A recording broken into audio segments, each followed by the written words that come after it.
Hello, friends, both near and far. I'm Ashley with the National Portrait Gallery, and I am very excited to welcome you all to another edition of Introducing, where we introduce our audience to the people and stories that have helped shape this country. Today, I would like to introduce you all to a very special person, Mary Church Terrell. Mary Church Terrell was a teacher, activist, and one of the first African American women to get a college degree. She was also important because she was one of the many women who fought for something called suffrage. Suffrage is the right to vote in an election.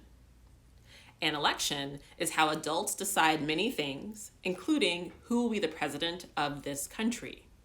And they use something called voting to make that decision. Now, a long time ago, women were not allowed to vote in the United States. So, women decided to come together to fight for suffrage, which again is the chance to vote in an election. 100 years ago, in August 1920, women across the United States were finally allowed the chance to vote. Now, before women were allowed to vote, many of them came together to create groups and clubs to fight for suffrage. They realized that when many people come together to fight for something, that others will listen to them.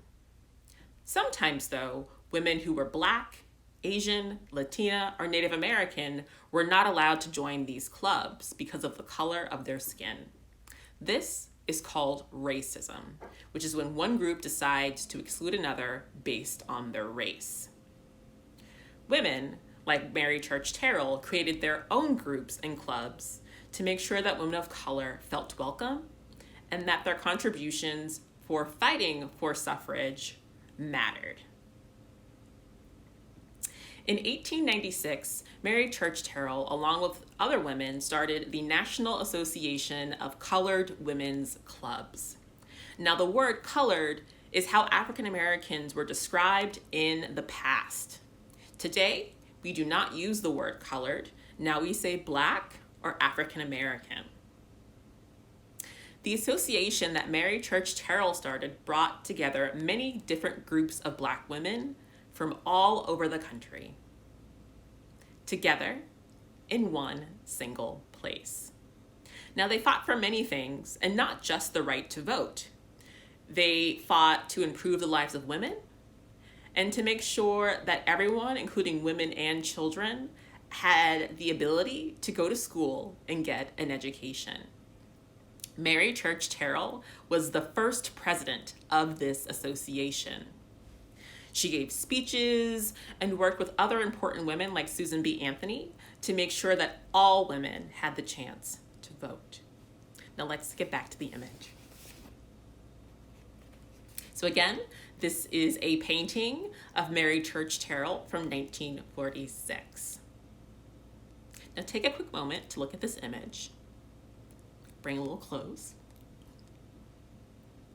Now what do you see? I see an older woman.